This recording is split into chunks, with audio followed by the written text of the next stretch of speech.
Directly proportional होता है n cube के नंबर ऑफ इलेक्ट्रॉन्स के क्यूब के। ऑर्बिट के। फॉर्मूला क्या होता है? सिर्फ पूरा फॉर्मूला? नहीं, छोटा वाला। Omega n is equal to Vn upon Rn। हाँ, तो कंफ्यूज क्यों हो? इसमें जोर से बोलो ना। Yes sir. चलो, आज हम स्पेक्ट्रम कंप्लीट करेंगे। एक छोटा सा टॉपिक था रेडिएशन फोर्स एंड प्रेशर, जो फोटो इलेक्ट्रिक इफेक्ट का टॉपिक था, उसको कंप्लीट कर लेंगे आज। थोड़ी समरी आपको बताएंगे, ठीक है, और कंक्लूड करते हैं इसको, मॉडर्न फिजिक्स को। Cool. So speaking about angular speed, angular velocity, angular speed. क्या बेटा? स्क्रीन नहीं किशोरी। स्क्रीन शो नहीं हो रही, एक सेकंड।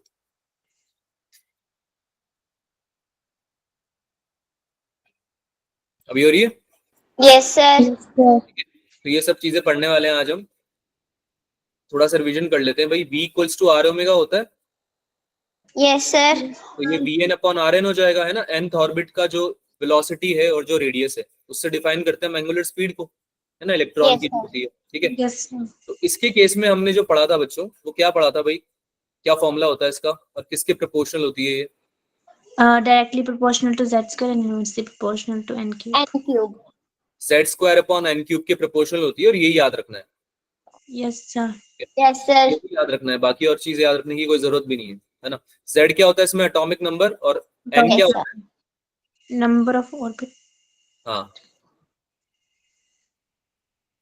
ठीक है। इसके अलावा हमने फ्रीक्वेंसी पढ़ लिया था। फ्रीक्वेंसी भी yes sir. Same z square upon n cube के प्रोपोर्शनल आ रही थी, है ना। और since time Yes, sir. Period, उल्टा हो जाएगा, n क्यूब के डायरेक्टली प्रोपोर्शनल एंड Cube उसके z upon square Z inversely square. Proportional. Since time period क्या होता है? 1 अपॉन f होता है, तो ये हो जाएगा उल्टा, यानी कि ये डायरेक्टली प्रोपोर्शनल हो जाएगा n cube upon z square के। तो ये जो चीजें हैं, बस यही याद रखनी है। these are more than these information this information is more than enough to solve any of the question which is associated with angular speed या टाइम पीरियड या फ्रीक्वेंसी, ठीक है। तो ये हो जाएगा ना, याद रहेगा ना ये? Yes, sir. Yes sir. चलो भाई, बाकी चीजें तुम्हें आती हैं, तो स्पेक्ट्रम स्टार्ट करते हैं। सिंस हमारे पास आज टाइम बहुत कम है, मैं पहले से बता देता हूँ, और हमें पढ़ना बहुत ज्यादा है। आई एम रिपीटिंग इट, हमारे पास टाइम कम है और पढ़ना बहुत ज्यादा है, तो जो भी मैं पूछूं उसका आंसर करना, है ना। टाइम को Yes, sir. ऑप्टिमाइज करना है आज, ठीक है। चलो भाई, स्टार्ट करते हैं। तो जैसे हमने ऑप्टिक्स में पढ़ा था कि लाइट जब किसी प्रिज्म पे इंसिडेंट होती है, तो स्कैटर होती है ना, अपने कॉन्स्टिट्यूएंट कलर्स में, और स्पेक्ट्रम बनाती है, यस सर। Sir. ठीक है। स्पेक्ट्रम का मतलब क्या होता है कि भाई बहुत सारी अलग अलग वेवलेंथ है, बहुत सारी अलग अलग वेव्स हैं, अलग अलग वेवलेंथ की, जो एसोसिएटेड है ना, जिसको आपने कंबाइन करके रेंज आउट किया है और उसको आपने स्पेक्ट्रम का नाम दिया है ना। तो यहाँ पे जैसे कंटिन्यूस बैंड ऑफ कलर्स बनते हैं, वैसे ही हम इलेक्ट्रॉन की भी जब बात करेंगे ना बच्चों, तो जब इलेक्ट्रॉन डी एक्साइट होता है, वो फोटोन रिलीज करता है, राइट। Yes, sir.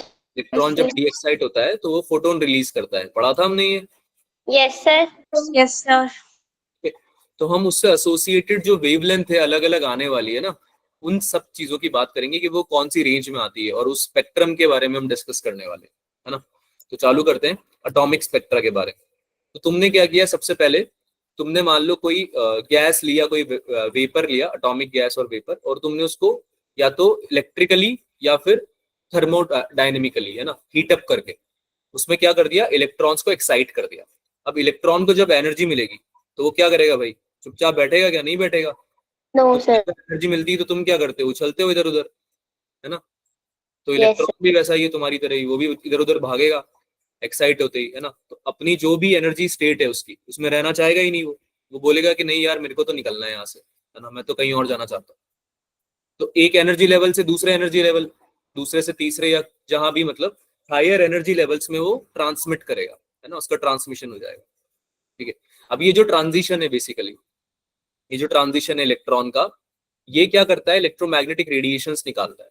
अब इलेक्ट्रोमैग्नेटिक रेडिएशंस जो है वो हम डिस्कस कर रहे हैं कि कौन कौन से स्पेक्ट्रम बनाती है, कैसे बनाती है। कि जब ये इलेक्ट्रॉन एक्साइट होके ऊपर गया हायर एनर्जी लेवल में, ध्यान से सुनना मेरी बात, अब ये हायर एनर्जी लेवल में चला गया है, तो क्या ये यहाँ रहना चाहता है?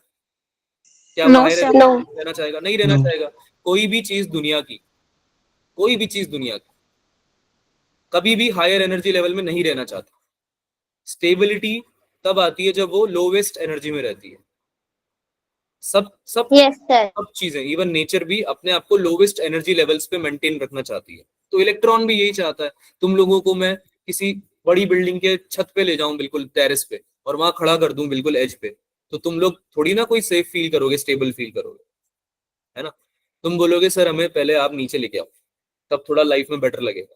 तो इलेक्ट्रॉन भी यही बोल रहा है कि यार तुमने मुझे एनर्जी दे दी, हीट एनर्जी दे दी या इलेक्ट्रिकल एनर्जी दे दी, और मुझे तुमने पहुंचा दिया ऊपर हायर एनर्जी लेवल पे, लेकिन मैं यहाँ रहना नहीं चाहता, मुझे जाना है अपने लोवेस्ट एनर्जी लेवल पे, जहां तक भी मैं जा सकता हूँ। कूल।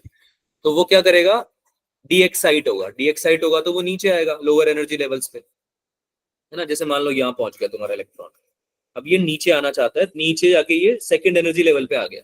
तो इस प्रोसेस में ये फोटोन एमिट करता है, Yes, sir. Yes, sir. ठीक है। तो ये जब फोटोन एमिट करेगा तो इस एमिशन से एक स्पेक्ट्रम बनेगा, यानी कि अलग अलग वेवलेंथ की वेव्स रिलीज होंगी, इलेक्ट्रोमैग्नेटिक रेडिएशन रिलीज होगी। तो ये जो रेडिएशन रिलीज होती है, जो वेव्स रिलीज होती है, इसके थ्रू जो स्पेक्ट्रम बनता है वो पढ़ने वाले हैं, ठीक है, कि कौन कौन सी अलग अलग वेवलेंथ बनेगी। अब इस चीज को स्टडी करने के लिए बहुत सारे साइंटिस्ट आए, उन्होंने बताया कि भाई कोई अलग अलग एनर्जी लेवल्स के बारे में उन्होंने बताया कि कोई इलेक्ट्रॉन अगर इन्फिनिटी पे चला गया है तो इन्फिनिटी से 2 पे आएगा तो क्या वेवलेंथ आएगी, है ना। 5 से 1 पे आएगा तो कौन सी रेडिएशन निकलेंगी, उनकी क्या वेवलेंथ आएगी। तो ये सब चीजें अलग अलग साइंटिस्ट ने अपने अपने नाम से बनाई, और वो एटॉमिक स्पेक्ट्रा सीरीज बोलते हैं उसको, स्पेक्ट्रम सीरीज। तो वो सीरीज भी हम पढ़ने वाले हैं आज। तो कंटिन्यू करते हैं इसको, आगे चलते हैं, ठीक है। तो जैसे कि हमने डिस्कस किया कि इलेक्ट्रॉन ने क्या किया बच्चों, पहले तो वो एक्साइट हुआ, है ना, Yes, पहले sir. हुआ हायर एनर्जी लेवल पे गया, एक्साइटेड इलेक्ट्रॉन, तुम्हारी तरह एक्साइट हो गया ये भी। फिर जब तुम्हें रियलाइज हुआ कि यार मार्क्स अच्छे नहीं आए, इलेक्ट्रॉन को भी रियलाइज हुआ कि यहाँ तो सीन सही नहीं है, तो काफी ज्यादा लेवल एनर्जी जो है वो हाई है ना, और यहाँ पे अनस्टेबिलिटी फील हो रही है, स्टेबिलिटी। तो ये स्टेबल होने के लिए डी एक्साइट होगा, नीचे जाएगा वापस लोअर एनर्जी लेवल पे, और फोटोन रिलीज करेगा इस प्रोसेस में, है ना। तो ये जो फोटोन रिलीज कर रहा है ना, इससे एसोसिएटेड डिफरेंट डिफरेंट वेवलेंथ्स के बारे में हम बात करने वाले हैं। इससे एसोसिएटेड डिफरेंट डिफरेंट वेवलेंथ्स की जो सीरीज बनेगी उसके बारे में बात करने वाले हैं। तो इसी बारे में एक साइंटिस्ट थे मशहूर, बामर नाम से। इन्होंने अपनी एक स्पेक्ट्रल सीरीज दी ना, स्पेक्ट्रम की अपनी एक सीरीज दी इन्होंने बोला कि यार मेरी वाली सीरीज में तुम ऐसा देखो कि इलेक्ट्रॉन जो है वो आ रहा है किसी भी एनर्जी लेवल से जो कि हायर है 2 से, लेकिन वो जो डीएक्साइट होके जहां पे आएगा ना, वो एनर्जी लेवल मेरा n = 2 ही होने वाला है। क्या मेरी बात समझ में आई सबको? Yes, sir. No, अलग sir. अलग एनर्जी लेवल से आएगा, नहीं आई? No, sir. देखो सुनो मेरी बात, मान लो कि तुम इलेक्ट्रॉन, अब तुम पे पहले n = 1 पे, राइट, तुम्हें एनर्जी प्रोवाइड करी एक्सटर्नली, तुम एक्साइट होके चले गए n = 5 पे, ठीक है। अब मैं बोल रहा हूं कि तुम n = 5 से डी एक्साइट होके नीचे आए, तो तुम लैंड करे n = 2 पे, है ना। अब तुम्हारे, मैं सपोज करो हम बात कर रहे हैं तमन की, तमन गई n = 5 पे, है ना, और डी एक्साइट होके n = 2 पे आ गई। फिर हम बात कर रहे हैं सिद्रा की, सिद्रा n = 5 तक नहीं गई, उसने बोला 4 तक ही जाऊंगी मैं, तो n = 4 तक सिद्रा गई, लेकिन जब वो डी एक्साइट हुई तो फिर वो n = 2 पे आ गई। ऐसे प्रखर भी सेम n = इन्फिनिटी पे चला गया, लेकिन डी एक्साइट होके n = 2 पे ही आ रहा था। तो सब में कॉमन क्या था? n = 2 पे आ N रही थी equals to सभी। 2 ऊपर आना. सब जो डी एक्साइटेशन के बाद लैंड कर रहे थे वो कर रहे थे n = 2 पे, यानी कि जो आपकी फाइनल एनर्जी लेवल थी वो सबकी सेम आ रही थी। तो बामर ने बोला कि भाई वो सारे इलेक्ट्रॉन्स जो डी एक्साइट होके n = 2 वाले एनर्जी लेवल पे लैंड करने वाले हैं, या यहाँ पे आके यहाँ पे फाइनली अपनी स्टेट एक्वायर करने वाले हैं, उन सबको मैं अपनी एक सीरीज में अकोमोडेट करूंगा, और जिसको मैं बोलूंगा बामर सीरीज। क्या बोलूंगा उसको मैं? Barber Barmer series. सीरीज, है ना। और ये जो मेरी बार्मर सीरीज है ये विजिबल रीजन में लाई करेगी। विजिबल रीजन इसलिए बोल रहा हूँ क्योंकि इसमें जो आपकी शॉर्टेस्ट वेवलेंथ वाली वेव होती है, और जो लॉन्गेस्ट वेवलेंथ वाली वेव होती है, वो आपकी विजिबल रेंज में आती है। क्या होती है विजिबल रेंज? अप्रोक्सीमेटली 300 से 700, Yes, sir. 400 से है ना, अप्रोक्सीमेटली बात कर रहे हैं, रफली, है ना, आसपास मान लो इसको, ठीक है। इस रेंज में लाई करता है विजिबल रेंज, है ना, विजिबल रीजन। yes sir इस रेंज में अगर आपकी वेवलेंथ आ रही है वेव की, तो यानी कि वो विजिबल रेंज में आता है। तो बामर ने बोला कि मेरे केस में जब इलेक्ट्रॉन सेकंड वाले पे फाइनल स्टेट अक्वायर कर रहा है, अपनी फाइनल स्टेट में आ रहा है सेकंड वाले पे n=2 पे, तो वो सारे जो है विजिबल रेंज में आने वाले हैं, ठीक है। अब ये तो कोइंसिडेंट था, क्योंकि उन्होंने जो बताया उसमें तो उन्होंने फॉर्मूला दे दिया था। अब उस फॉर्मूले में जो जो लाए कर रहे थे, जो जो आ रहे थे, वो सारे के सारे इवेंचुअली आ रहे थे विजिबल रेंज में, ठीक है। अब ये फॉर्मूला कैसे आया, हमारा मेन तो सवाल ये है कि ये फॉर्मूला आया कैसे, right. 1/λ = r × 1/2 square - 1/n square, इस फॉर्मूले की हम बात कर रहे हैं। तो हम आपको ये पूछ रहे हैं कि ये फॉर्मूला कैसे आया, राइट। तो कोई गेस कर सकता है? De Broglie equation. De Broglie equation, कौन सी de Broglie equation? De Broglie ने पोस्टुलेट बताया था एक, याद आ रहा है? Yes. yes sir. sir discuss करते हैं। डी ब्रॉगली ने बताया था कि जो आपका इलेक्ट्रॉन है, जब वो डी एक्साइट होगा तो एक फोटोन रिलीज करेगा जिसकी एनर्जी Yes, sir. न्यू होती है ना। yes और sir इसको आप ई इनिशियल माइनस ई फाइनल के इक्वेट करके बताते हो कि भाई जो एनर्जी लेवल के डिफरेंस है उसी के बराबर तो एनर्जी का फोटोन निकलेगा। ये तो बहुत ही ऑब्वियस सी बात है, सही yes बात है। sir अच्छा मुझे एक बात बताओ, एच न्यू को मैं hc/λ भी लिख सकता हूँ क्या? yes Yes, sir sir. और एनर्जी का जो फॉर्मूला मैंने तुम्हें पढ़ाया था लास्ट क्लास में, क्या वो ये था क्या, 13.6 z²/n²? yes Yes, sir sir. याद आ रहा है सबको? yes sir Yes, sir. तो मैंने क्या बोला तुम्हें कि ये फॉर्मूला लिखो, बस z की जगह 1 रख दो, क्योंकि हाइड्रोजन एटम की बात हो रही है। देखो इसने स्पेसिफिकली हाइड्रोजन स्पेक्ट्रम की बात करी थी, और मैंने बताया था ना z एटॉमिक नंबर होता है, Yes, sir. Yes, sir. तो z की जगह 1 ही रखोगे ना हाइड्रोजन के केस में। तो Yes, sir. ये क्या बन जाएगा, 1 का स्क्वायर बन जाएगा, यानी -13.6/n² बन जाएगा। तो क्या ये 1/n इनिशियल का स्क्वायर -1/n फाइनल का स्क्वायर बन जाएगा क्या बच्चों? yes Yes, sir sir. समझ में आ रहा है सबको, Yes, sir. है ना।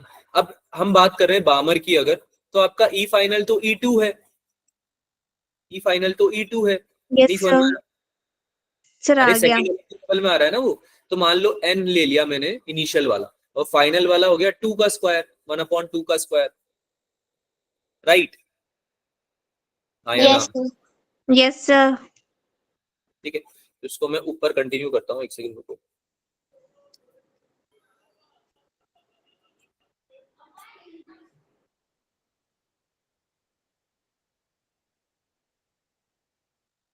स्क्रीन विजिबल है क्या बच्चों? yes sir Yes, sir. Give me a second.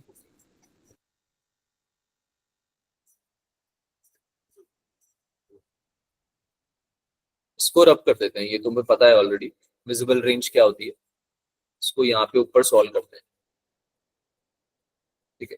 तो हम बात कर रहे थे कि आपका hc/λ जो है वो इक्वल है -13.6 × 1/n² - 1/2 स्क्वायर के। यहाँ तक समझ में आया सबको? Yes, sir. अब मैं Yes, बोल रहा हूँ sir. कि यार मुझे तो लैम्डा चाहिए, मुझे तो वेवलेंथ चाहिए ना, ये hc तो एक्स्ट्रा आ रहा है मेरा, हाँ या ना?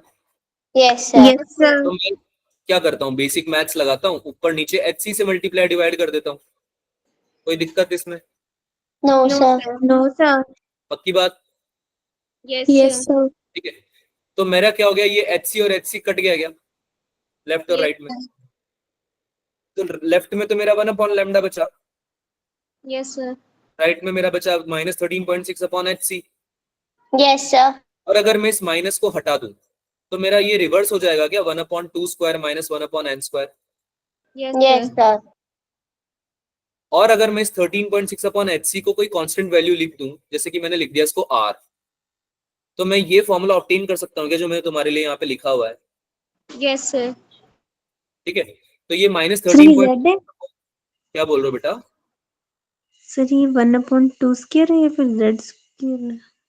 बेटा जोर से बोलो, अगर डाउट आ रहा है तो जोर से पूछो। सर ये 1/2 स्क्वायर लिखा है या फिर 1/z स्क्वायर?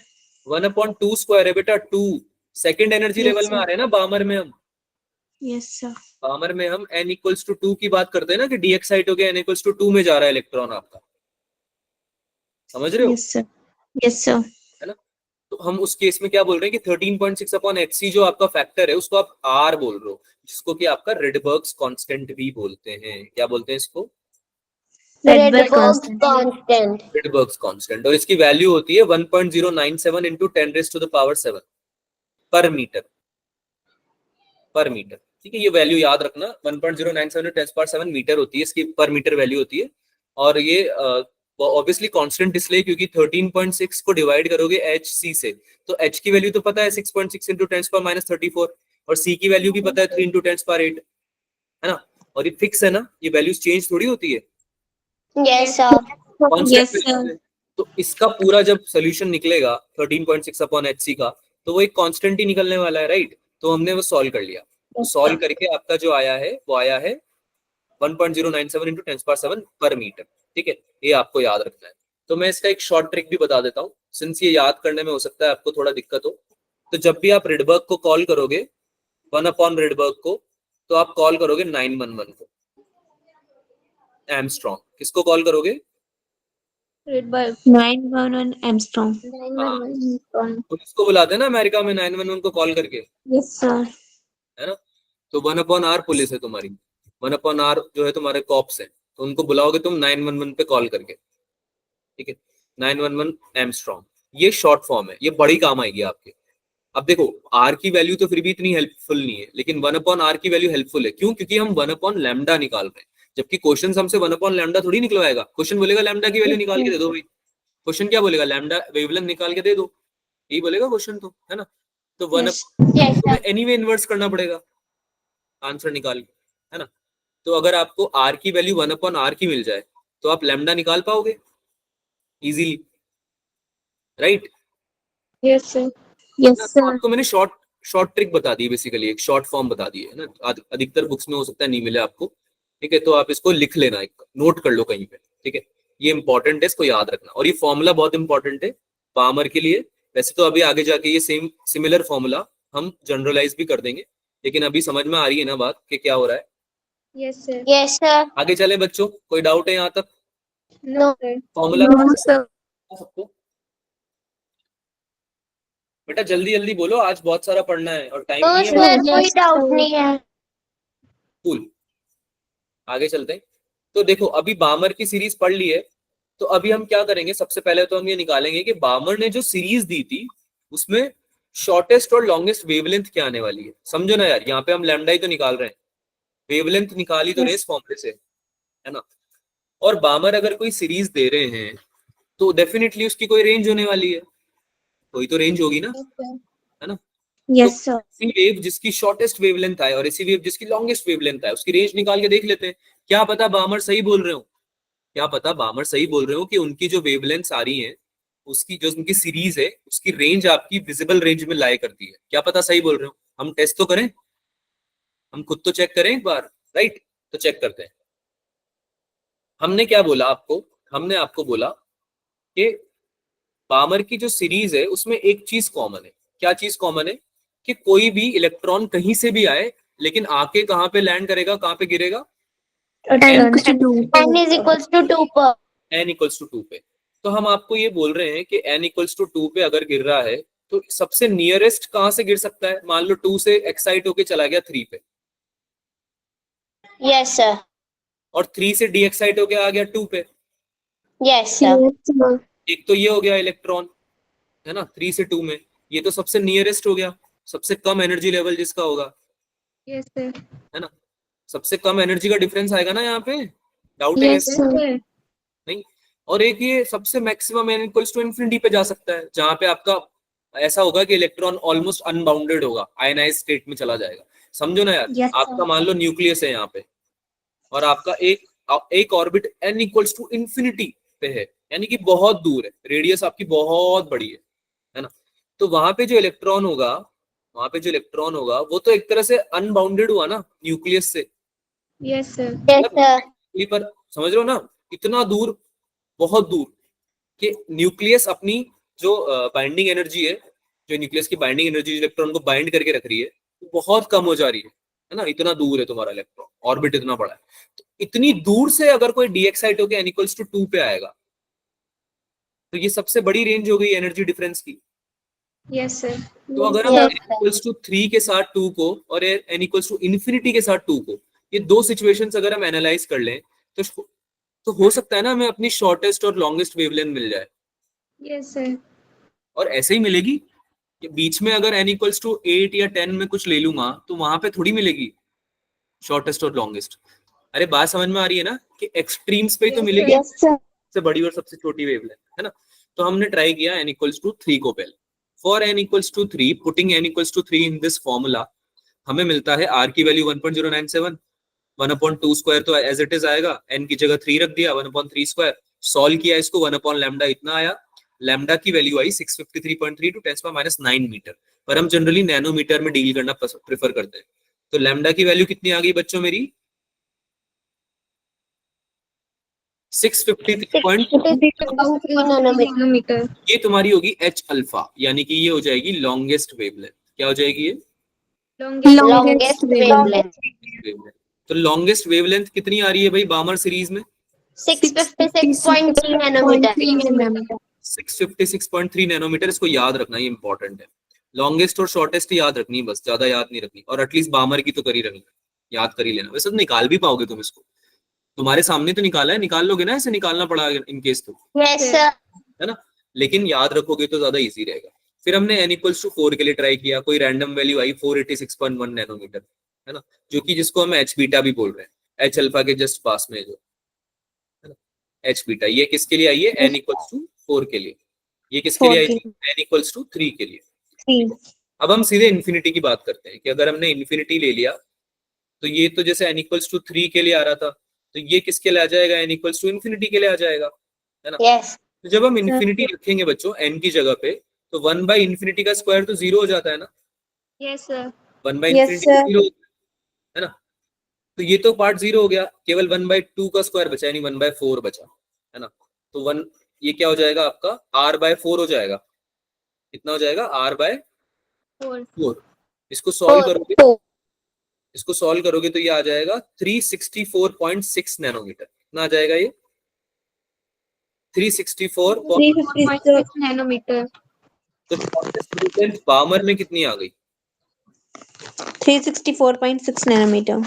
अब मुझे देख के बताओ, क्या ये रफली 300 से 700 के बीच में नहीं आ रहा है शॉर्टेस्ट और यस सर। Yes, sir.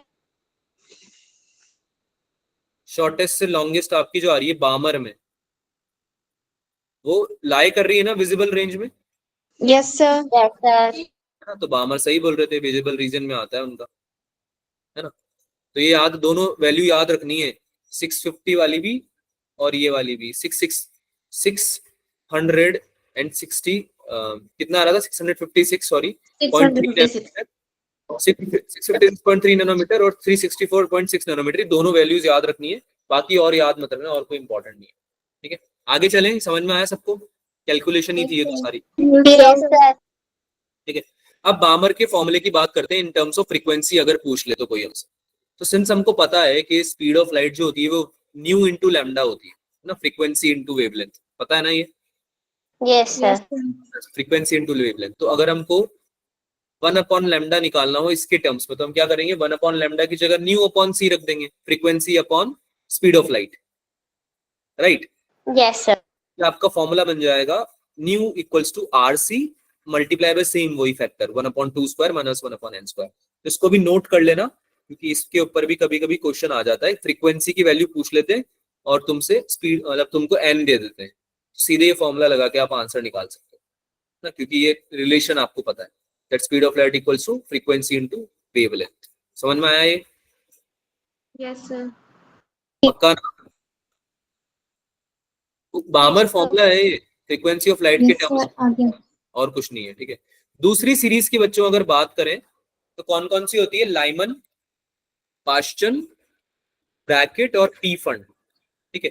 तो जैसे बामर के केस में हमने देखा था ना कि n इक्वल्स टू 2 पे आ रही थी, सारे इलेक्ट्रॉन्स डीएक्साइट होके कहाँ आ रहे थे, n equal to 2. n equal to 2 पे। तो लाइमन में आपके कहाँ जाएंगे, n इक्वल्स टू 1 पे। पास्चन में कहाँ जाएंगे, n इक्वल्स टू 3 पे। ब्रैकेट में आ जाएंगे n इक्वल्स टू 4 पे, और पी फंड में आ जाएंगे n इक्वल्स टू 5 पे। ठीक है, तो ये सारे आपके बेसिकली आपके क्या होंगे, सीरीज होंगे अलग अलग। ये इस पर डिपेंड करेगा कि कौन सा इलेक्ट्रॉन आपका कौन से लेवल पे आके डीएक्साइट हो रहा है ना, कहाँ पे आके लैंड कर रहा है ना, फाइनल स्टेट क्या है उसकी, फाइनल एनर्जी लेवल कौन सा है। ठीक है, तो इसमें जैसे अगर n इक्वल्स टू 1 पे फाइनल आ रहा है लाइमन में, तो फिर n की वैल्यू आपको 2, 3, 4 ऐसे लेनी है। ये बात समझ में आती है सबको? Yes, sir. जैसे बामर के केस में हम n इक्वल्स टू क्या ले रहे थे, बामर के केस में हम क्या ले रहे थे, n इक्वल्स टू 2. 2. देखो मैंने यहाँ पे तुम्हारे ना यहाँ पे लिख दिया, ये थोड़ा 2 नहीं, n की वैल्यू क्या लेते हैं हम, 3, 4, 2 5 से ज्यादा. से ज्यादा 3 similar to 7. एग्जैक्टली 2 से ज्यादा लेते हैं। और इसका रीजन क्या है, क्योंकि उसने आगे क्योंकि तो 2 से 2 जो पे होंगे. क्योंकि आपका इलेक्ट्रॉन डीएक्साइट हो रहा है, हायर एनर्जी लेवल से लोअर एनर्जी लेवल पे आ रहा है, तो 2 के तो ऊपर ही लोगे ना। अगर 1 ले लोगे तो वो हायर से लोअर कैसे गया, वो तो लोअर से हायर चला गया। बात समझ में आ रही Yes, sir. है ना? ये तो हमारी प्राइमरी चीज है ना बेटा, कि इलेक्ट्रॉन को हायर से लोअर आना पड़ेगा। Yes, sir. को समझ में आती? देखो बिल्कुल बेसिक बात है, अगर तुम नीचे बैठे हुए हो है ना, लोअर एनर्जी लेवल पे बैठे हुए हो, तो तुमको कुछ चाहिए ना ऊपर जाने के लिए। Yes, sir. अगर मैं आपको Yes, बोलूं sir. आपके पास 5 ऑरेंजेस हैं, आपको 5 और मिलेंगे तभी आप 10 ऑरेंजेस हो पाएंगे आपके पास, और आप पार्टिसिपेट कर पाओगे किसी गेम में। तो आपको 5 ऑरेंजेस और चाहिए है ना, प्लस 5 ऑरेंज चाहिए, प्लस एनर्जी चाहिए। अगर आप ऑलरेडी 10 रखते हो और आपको मैं बोलूं कि आप 5 होंगे तभी आपको खिलाएंगे, तो आपको 5 गिव अप करने पड़ेंगे ना, 5 गिव अप करने पड़ेंगे ना, तभी तो आप नीचे आओगे, 10 से 5 पे आओगे। जो आप 5 Yes, गिव अप कर रहे हो, आप बेसिकली क्या कर रहे हो, फोटोन को एमिट कर रहे हो। आप क्या कर रहे हो, फोटोन को एमिट कर रहे हो ना, एनर्जी आप दे रहे हो, डीएक्साइट हो रहे हो आप, डीएक्साइट। तो वही कर रहा है इलेक्ट्रॉन भी। समझ में आ रही है ना ये बात सबको? Yes, sir. पक्का? Yes, sir. ठीक है, तो ऐसे ही Yes, sir. सीरीज बनती है अलग अलग। लाइमन, पाशन, ब्रैकेट, प्रीफंड, इस सब में कुछ भी अलग नहीं है, बस ये अलग है कि इन सब ने बस अपना अपना ये बता दिया कि इलेक्ट्रॉन डीएक्साइट होके कॉमन एनर्जी लेवल पे आ रहा है। बामर बोल रहे हैं कि मेरे सारे इलेक्ट्रॉन n इक्वल्स टू 2 पे आगे गिरेंगे। लाइमन बोल रहे हैं कि मेरे कहीं से भी आए, 2, 3, 4 इंफिनिटी कहीं से भी आए, लेकिन आएंगे 1 पे, एंड में 1 पे आके आएंगे, फाइनल स्टेट बनाएंगे। पास्चन बोल रहे हैं कि मेरे 3 पे आ जाएंगे, ब्रैकेट बोल रहे हैं मेरे 4 पे आ जाएंगे, पी फंड बोल रहे हैं मेरे 5 पे आ जाएंगे। तो ऐसे चलते गए ये। हमने पी फंड तक तो देखा कि भाई हाँ ठीक है, ये याद रखने लायक है। फिर हमने बोला कि ऐसे तो सब लोग 6, 7, 8, 9, 10 करने लगेंगे, है ना। तो हमने Yes, बोला, यही sir. तक रखते हैं इसको, इतना बहुत है याद रखने के लिए, है ना, समझ में आ रहा है। प्लस क्या है कि इनके जो वेवलेंथ की रेंज आ रही थी वो ऑलमोस्ट हमारे इलेक्ट्रोमैग्नेटिक रेडिएशन के जो स्पेक्ट्रम थे उसमें लाए कर जा रही थी। अभी समझाता हूं कैसे। जैसे बामर का जो आ रहा था वो याद करो, विजिबल में आ रहा था क्या Yes, sir. बच्चों? सब लोग के जवाब चाहिए मुझे, केवल 1-2 बच्चे हाँ बोलेंगे तो Yes, sir. चलेगा काम। Yes. तुम लोग सब लोग क्लास में आए हो और इम्पोर्टेंट टॉपिक है, एक्साइटिंग भी है, इंटरेस्टिंग भी है, तो कम से कम यस नो तो बोल सकते हो ना यार, है ना। तो जैसे बामर का आ रहा था विजिबल रेंज में, विजिबल रेंज में आ रही थी उसकी सारी वेवलेंथ, जितनी भी इलेक्ट्रॉन्स जो डीएक्साइट होके जो बना रहे थे ना, जो वेव्स बना रहे थे, जो वेवलेंथ सारी विजिबल रेंज में आ रही थी। वैसे ही लाइमन की जो आती है ना, वो किस में आती है, अल्ट्रा वायलेट रीजन। किसकी आती है, Ultraviolet. लाइमन के केस में 2 से 1 पे आए, चाहे 3 से 1 पे आए, चाहे 4 से 1 पे आए, चाहे इन्फिनिटी से 1 पे आए, ये सारी जो वेवलेंथ्स आएंगी ये अल्ट्रा वायलेट रीजन में आएंगी सारी। बात समझ में आई? Yes, sir. Yes. ऐसे ही पास्चन, ब्रैकेट और पी फंड के केस में जो आ रही थी वो सारी किस रीजन में आ रही थी, Infrared region. Infrared region. है ना, इंफ्रारेड रीजन में आ रही थी। तो ऐसे हमने स्टडी किया तो हमने देखा कि ऑलमोस्ट सारे इलेक्ट्रोमैग्नेटिक रेडिएशन जो है वो कंज्यूम हो जा रहे हैं, यूज आ जा रहे हैं सारे। तो अब जिनका हमें पता ही नहीं है, मान लो कोई वेवलेंथ ऐसी आ गई जो पूरे इलेक्ट्रोमैग्नेटिक स्पेक्ट्रम में ही नहीं आ रही है ना। n इक्वल्स टू तुम बोल रहे हो कि 58, n इक्वल्स टू 58 पे जो भी इलेक्ट्रॉन आके डीएक्साइट होगा उसको मैं अपना नाम दे दूंगा, है ना। जैसे मान लो कि अक्षरा ने बोला कि n इक्वल्स टू 58 पे जो आएगा उसको मैं अक्षरा सीरीज बोलूंगी, है ना, अपने नाम से रख दिया उसने अक्षरा सीरीज, ठीक है। तो अगर वो किसी इलेक्ट्रोमैग्नेटिक स्पेक्ट्रम में ही नहीं आ रहा है तो तुम उसका फायदा क्या है फिर बनाने का? ऐसे तो मैं ही बना दूं अपना कुछ रैंडम से, है ना। और वैसे तो हाइड्रोजन एटम से रिलेटेड एनालॉगस जो है उनकी बातें होती हैं यहाँ पे, तो उसमें इतना ज्यादा जाता भी नहीं है, बट फिर भी अगर मान लो एग्जिस्ट करता भी हो किसी के लिए, हमने अभी तक नहीं समझा, तो उसका कोई फायदा नहीं है क्योंकि हम जानते नहीं है उस रेडिएशन के बारे में। ठीक है, समझ में आया सबको? पी फंड तक पढ़ रहे हैं हम, पी फंड Yes, तक ही sir. हमें मतलब है, ठीक है। Yes, sir. आगे चलें। Yes, sir. अब एक जनरल फॉर्मूला डिराइव कर लेते हैं बच्चों। अब देखो ये फॉर्मूला सबको पता है, h nu equals to E n i minus E n f होता है, Yes, sir. Initial minus final, higher से लोअर जाता है Yes, sir. ना? और एच न्यू के बराबर एनर्जी रिलीज करता है। अब तुमको याद करो लास्ट क्लास में मैंने एनर्जी का फॉर्मूला लिखवाया था, काइनेटिक प्लस पोटेंशियल करके, Yes. है ना? Yes, sir. और ऐसा कुछ फॉर्मूला आ रहा था क्या? Minus m e into e to the power 4, Yes, sir. है ना? Yes, sir. Yes, sir. Cool. तो मैं क्या कर रहा हूँ, इस फॉर्मूले को बस इसमें पुट कर रहा हूँ। इसमें मैं बेसिकली n की वैल्यू रिप्लेस कर रहा हूँ। किसकी वैल्यू रिप्लेस कर रहा हूँ? n की वैल्यू, है ना। And n की जगह मैं इनिशियल और फाइनल रख रहा हूँ, ठीक है। तो मैंने इस फॉर्मूले में ni और nf रखा, तो ये आ गया ni स्क्वायर और फिर ये माइनस में minus of m into two the power 4 upon 8 nf square h square epsilon, ठीक है। तो जब इसको सॉल्व करेंगे बच्चों तो तुम कॉमन ले सकते हो ना, देखो ये बार वाली टर्म पूरी, अरे कॉमन ले Yes, सकते हो sir. ना, ये वाली टर्म हो गई, ये Yes, वाली sir. टर्म हो गई, है ना, ये Yes, ni sir. छोड़ के बेसिकली। तो अंदर ब्रैकेट में क्या बच जाएगा? 1 upon nf square minus 1 upon ni square. समझ में आया? Yes, ये sir. Yes, sir. Minus minus plus हो जाएगा ना, Yes, sir. Yes, sir. ठीक है, ये तो आगे चला जाएगा। Yes, sir. nf square minus ni square बन गया। और ये आगे जो इतना बड़ा सा अजीब सा नंबर बना है, जो कि हमने एनर्जी का फॉर्मूला में भी पढ़ा था ऑल्दो, बट जो ये बना है एच क्यूब वगैरह, देखो ध्यान से कंफ्यूज मत होना, एनर्जी में एच स्क्वायर होता है। क्या होता है इसमें? H H square. square. यहाँ पे एच क्यूब बन रहा है, ठीक है। तो ये कंफ्यूज मत होना आप लोग, ये पता है ना कैसे आया? एच सी से मल्टीप्लाई डिवाइड किया होगा हमने यहाँ पे पक्का, Yes, sir. Yes, sir. उसकी वजह से आया है ये।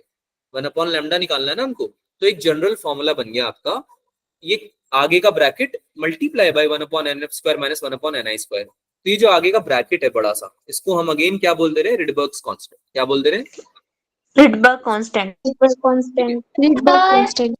इसकी वैल्यू भी ऑलमोस्ट उतनी आएगी, 1.097 इंटू 10⁻⁷। यहाँ पे हमने थोड़ा 1.03 के अराउंड ले रखा है, तो आप इसको वो पुरानी वाली वैल्यू लेना, इसको आप अप्रोक्सीमेटली 10⁻⁷ भी ले सकते हो, लेकिन ये तभी लेना जब ऑप्शंस बड़े दूर दूर हो।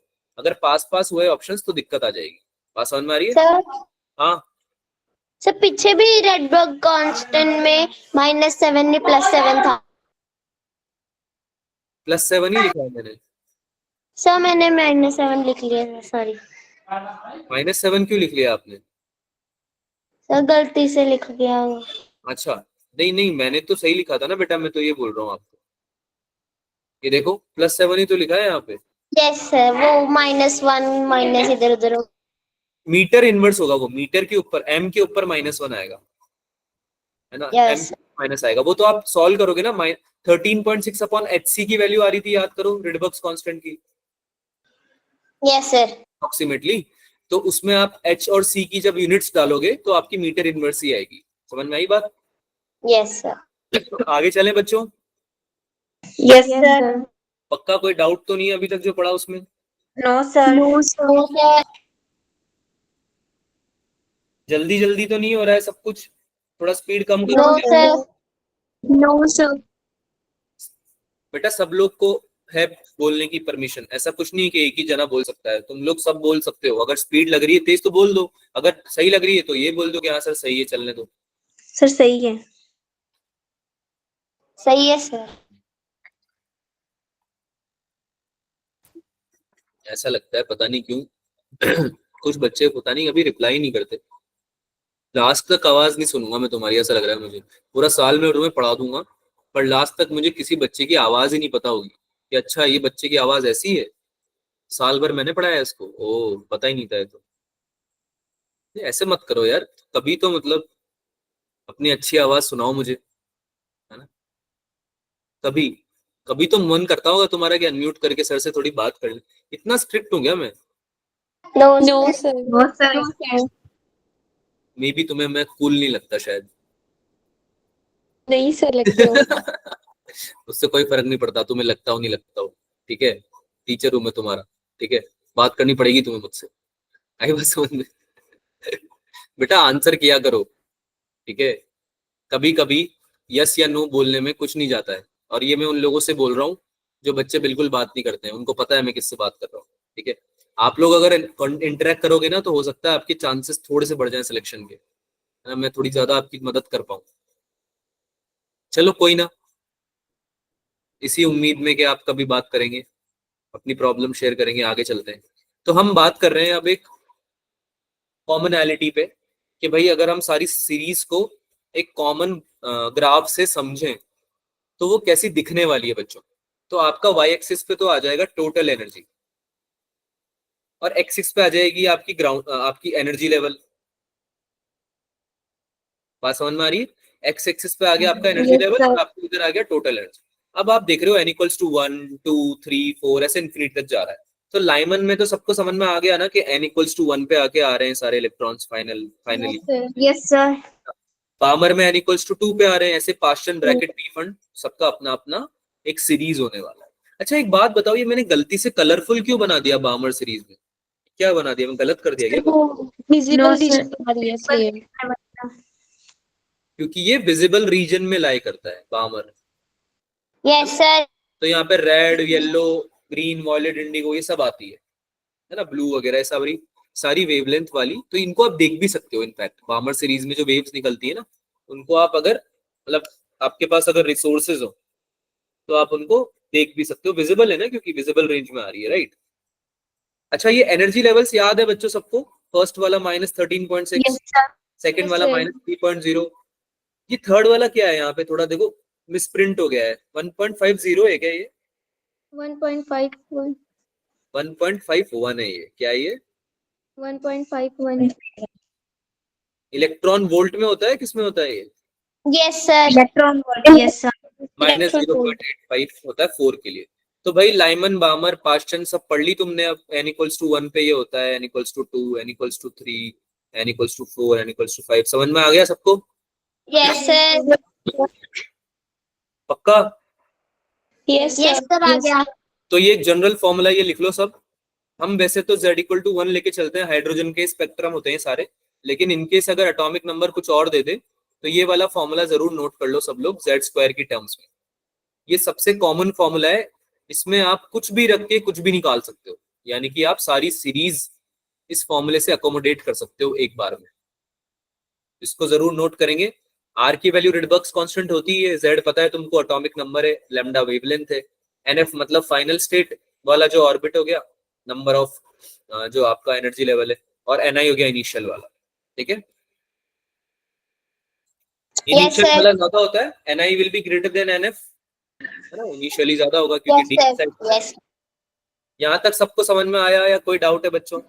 No Yes, sir sir. आगे समझ। पक्की बात? Yes sir. आगे चले? Yes sir. चलो एक चुपके से क्वेश्चन कर दो, क्वेश्चन सॉल्व कर दो चुपके से।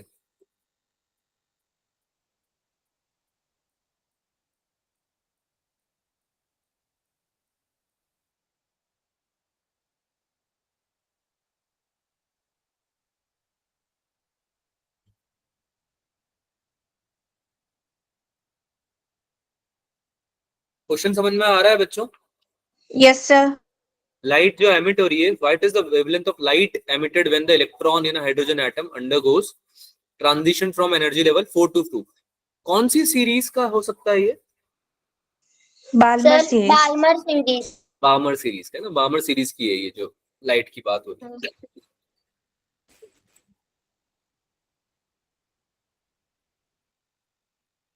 हाँ भाई, आंसर आ जाएगा तो बताना है आपको। आपको आर की वैल्यू वही लेनी है, 1.097 into 10⁻7, ठीक है? 911 नहीं लेंगे सर?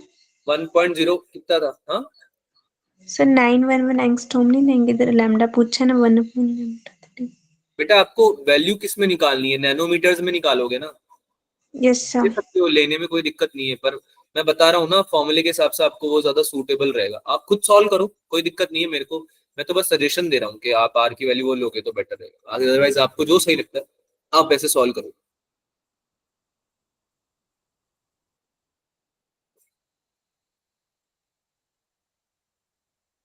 सर हाँ जी, सर जैसे मेरी 1/λ की वैल्यू आई 2/3 सर सपोज कर रहे हैं, तो सर मैं उसको रेसिप्रोकल करके फिर डिवाइड कर सकती हूँ कि पहले डिवाइड करना पड़ेगा फिर उसको रेसिप्रोकल?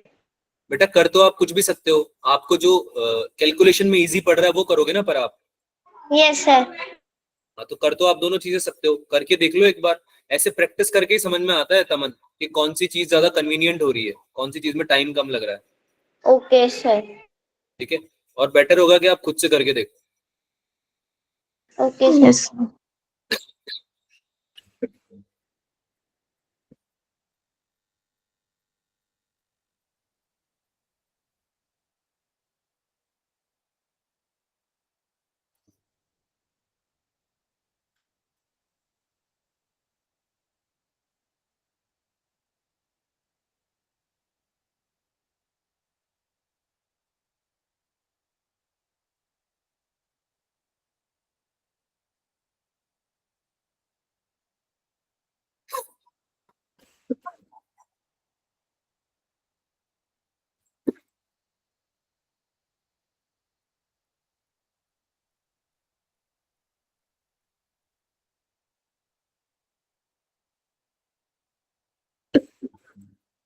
बच्चों जब हो जाए तो बता देना, सॉल्व कर लेंगे।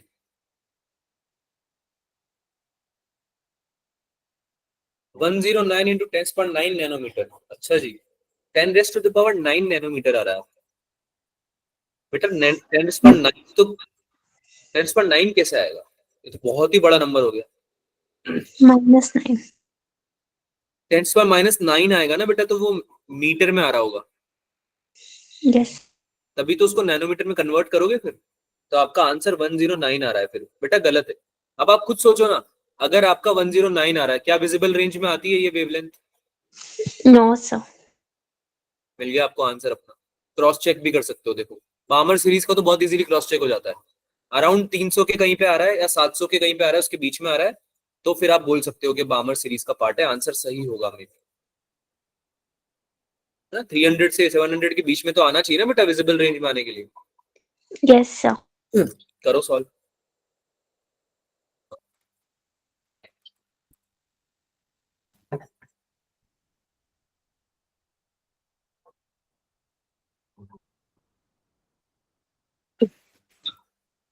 अगर आंसर नहीं आया तो डिस्कस लिख देना।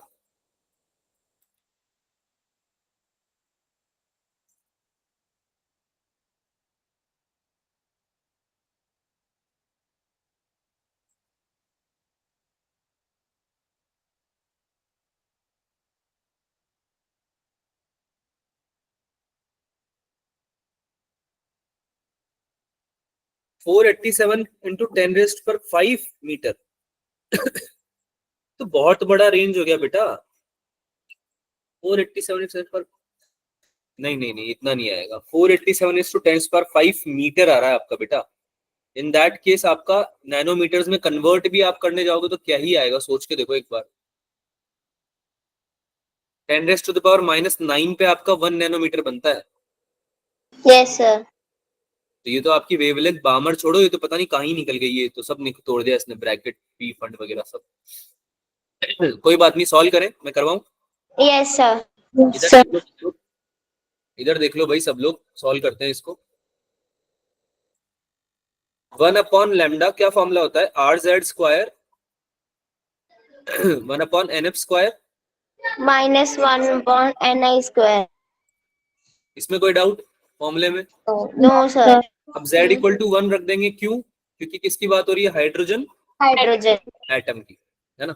तो 1/λ कितना हो जाएगा भाई, R × 1/n फाइनल क्या है, 2 का स्क्वायर, 2 का square. 2 का स्क्वायर। इनिशियल क्या है, 4 का स्क्वायर, 4 का 4 स्क्वायर। का square. है ना। ये कितना आ जाएगा, 1.097 into 10 Yes, to sir. power 7. 10⁻7 metre inverse, multiply by ये क्या आ जाएगा 1/4 माइनस 1/16, राइट। Yes, sir. एलसीएम आएगा तो ये हो जाएगा 4 माइनस 1, 3/16, 3/16. है ना।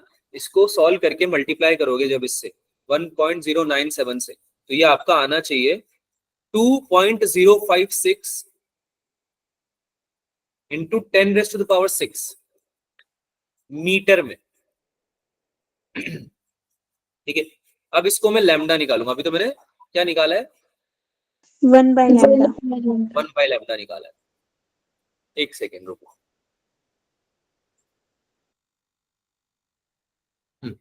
तो जब मैं लैम्डा निकालूंगा तो ये मेरा कितना आएगा भाई, 1 करके ये आ जाएगा आपका 486 इंटू 10⁻⁻⁹ मीटर, ये आएगा। कितना आएगा, यस सर, आ गया सर। Into 10⁻⁹ metre. अब इसको आप सॉल्व करोगे तो ये आएगा 486 अप्रोक्सीमेटली, नॉट एग्जैक्ट में भी, नैनोमीटर। तो ये आंसर है आपका 486 अप्रोक्सीमेटली नैनोमीटर। समझ में आया? Yes, yes Yes, sir, sir. क्या बोल रहे हो बेटा? Yes sir. yes, sir. आगे चलें। Yes, sir. अब ये तो आपका ओवर हो गया स्पेक्ट्रल सीरीज, तो स्पेक्ट्रम तो ओवर हो गया है। अब मैं आपको कुछ क्वेश्चंस है जो मैं आपको बता दूंगा, आपको प्रैक्टिस करना है, आप कर लेना। एक टॉपिक जो बचा हुआ था फोटो इलेक्ट्रिक इफेक्ट का, उसको कंप्लीट कर लेते हैं, ठीक है। इससे भी क्वेश्चंस आ सकते हैं। वैसे ये इतना इंपॉर्टेंट नहीं नीट पर्सपेक्टिव से, लेकिन क्वेश्चंस आए हुए हैं नीट में, तो इसलिए मैंने सोचा कि आपको करा देता हूँ मैं, क्योंकि स्पेक्ट्रम से तो 100% आते हैं क्वेश्चन, लेकिन ये जो कुछ टॉपिक्स हैं इनसे कभी आते हैं कभी नहीं आते हैं, इतना इंपॉर्टेंट नहीं है, पर फिर भी हमें कर लेना चाहिए, ठीक है। तो इधर देखो सब लोग, याद करो हमने फोटो इलेक्ट्रिक इफेक्ट में क्या पढ़ा था। एक याद करो, एक मेटल सरफेस लिया था क्या, Yes, यस sir. सर। उसके ऊपर तुम कुछ रेडिएशन को इंसिडेंट करते थे, फोटॉन्स वगैरह को, Yes, sir. और उससे इलेक्ट्रॉन एमिट हो जाता था, Yes, sir. तो इलेक्ट्रॉन, है ना, उसको अगर सफिशिएंट एनर्जी मिल जाती थी तो एमिट हो जाता था। Yes sir. तो हम अभी ये बात कर रहे हैं आपसे, अभी हम इस फोटो इलेक्ट्रॉन की बात नहीं कर रहे हैं फिलहाल। फिलहाल हम ये बात कर रहे हैं कि आपका जो ये रेडिएशन है ना, ये जो आपकी फोटोन्स है, जो रेडिएशंस है, ये जब किसी सरफेस पे इंसिडेंट होंगे तो ऑब्वियसली कुछ ना कुछ तो फोर्स अप्लाई करेंगे इसे।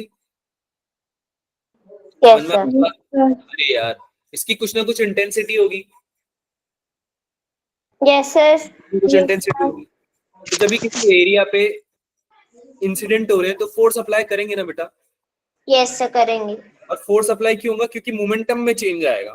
फोर्स अप्लाई क्यों होगा, क्योंकि मोमेंटम में चेंज आएगा। जो फोटोन है, मान लो एक फोटोन ले लो, एक फोटोन आया, गिरा, इंसिडेंट हुआ सरफेस पे, और या तो मान लो एब्जॉर्ब हो गया या फिर वो रिफ्लेक्ट हो गया। आइदर केस में उसके मोमेंटम में कुछ तो चेंज आएगा ही। Yes sir. तो उसका जो भी मोमेंटम होगा, जब वो चेंज होगा टाइम के साथ में, तो फोर्स आएगा नहीं आएगा, फोर्स अप्लाई करेगा नहीं करेगा सरफेस पे, करेगा। करेगा। Rate of change of momentum ही तो होता है force, Newton second law Yes, of sir. Motion. भूल गए क्या हम लोग? यस। No sir. याद है ना? यस सर, Yes, याद। sir. तो सबसे पहले हम बात करें एक फोटोन की, जिसकी की एक डेफिनेट एनर्जी होती है, सिंस उसको एनर्जी पैकेट्स भी बोलते हैं, और एक डेफिनेट लीनियर मोमेंटम भी होता है फोटोन का, है ना। दोनों के फॉर्मूले हमें पता है। एनर्जी तो हम कैसे लिखते हैं, hc/λ से, Yes, Yes, sir. और मोमेंटम याद करो कैसे लिखते थे, h/λ। H/c. H/λ। याद तो है ना? Yes sir. ठीक है। तो अब हम बोल रहे हैं आपको कि भाई लाइट आई, सरफेस पे लाइट गिरी, है ना, उसने कुछ फोर्स लगाया, तो तुम दो चीजें अज्यूम कर सकते हो। एक तो वो एब्जॉर्ब हो जाए पूरी लाइट, है ना, मेटल सरफेस या जो भी आपका सरफेस है बेसिकली, है ना, सरफेस ऑफ इंसिडेंस, वो आपकी पूरी लाइट को एब्जॉर्ब कर ले रहा है, या फिर वो रिफ्लेक्ट कर देगा। समझ में आ रही है बात? Yes, क्या sir. एब्जॉर्ब कर लेगा, रिफ्लेक्ट कर देगा। एक और चीज हो सकती है कि थोड़ा सा एब्जॉर्ब कर ले, थोड़ा सा रिफ्लेक्ट कर दे। Yes, sir. अरे ये तो कोई डाउट नहीं होना चाहिए ना, ऑप्टिक्स में भी तो पढ़ी थी सेम चीजें यार। Yes, absorption, sir. Yes, Padhi. sir. आपको बताया था एब्जॉर्प्शन, रिफ्लेक्शन और रिफ्रैक्शन तीनों होता है हमेशा। तो यहाँ Yes, पे sir. तो रिफ्रैक्शन हो रहा है ना, ट्रांसमिशन हो रहा है, उससे हमें मतलब नहीं है, हम बेसिकली उसको कंसिडर नहीं कर रहे हैं कि ट्रांसमिशन हो भी रहा होगा। हम ऐसा अज्यूम करके चल रहे हैं कि जो लाइट इनसे है आपकी रेडिएशन जो है, या तो एब्जॉर्ब हो रही है या रिफ्लेक्ट हो रही है, या फिर अगर वो दोनों भी हो रही है लेकिन वो ट्रांसमिट नहीं हो रही, है ना, रिफ्रैक्ट नहीं हो रही है बेसिकली।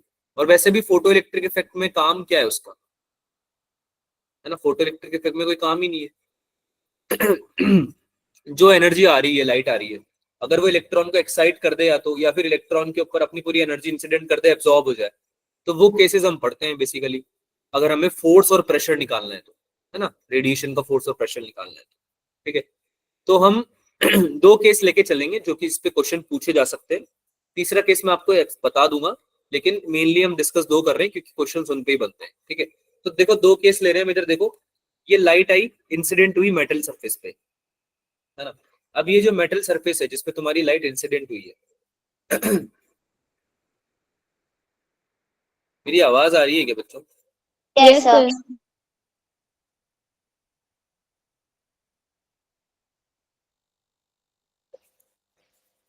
एक सेकंड रुको। हाँ, तो इसका कुछ ना कुछ इंटेंसिटी है लाइट का, आई, और ये जो सरफेस है जिसपे आपका इंसिडेंट हो रहा है लाइट, उसका कुछ एरिया होगा। Yes, sir. तो Yes, जिस sir. सरफेस पे आपकी लाइट गिर रही है आप केवल उसी को देखोगे ना, प्रोजेक्टेड एरिया को, Yes, sir. Yes, right. sir. तो हमने देखा कि भाई लाइट जो है आप अज्यूम करो परपेंडिकुलरली गिर रही है, कोई एंगल वेंगल नहीं रखना चाहते हमसे ना, परपेंडिकुलर इंसिडेंट्स को हम कंसिडर कर रहे हैं, है ना, नॉर्मल इंसिडेंट्स को, ठीक है। तो हम देख रहे हैं कि भाई कैलकुलेट अगर हम करना है फोर्स को, तो हम दो केसेस कंसिडर करते हैं। पहला वो जिसमें ए हो जाए 1, ये कोफिशिएंट्स है बेटा, ए और आर क्या है, कोफिशिएंट ऑफ सरफेस है ना, ए और आर। एक होता है एब्जॉर्प्शन कोफिशिएंट ए हो गया, और रिफ्लेक्टिव कोफिशिएंट क्या हो गया, एंगल रिफ्लेक्शन कोफिशिएंट क्या हो गया, आर हो गया, है ना। तो अगर मैं बोलूं कि a इक्वल्स टू 1 है और r इक्वल्स टू 0 है, या कि a है 100% परसेंटेज में अगर बात करें और r है 0, तो क्या ये 100% एब्जॉर्प्शन हो गया क्या?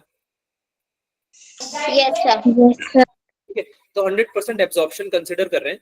अब देखो लाइट आई, फोटोन आया, मान लो फोटोन आया, इसका मोमेंटम h बाय लैम्डा हो जाएगा। Yes, sir.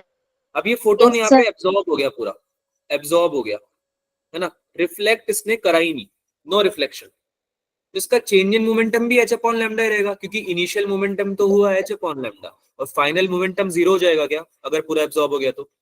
Yes, sir. Yes, sir.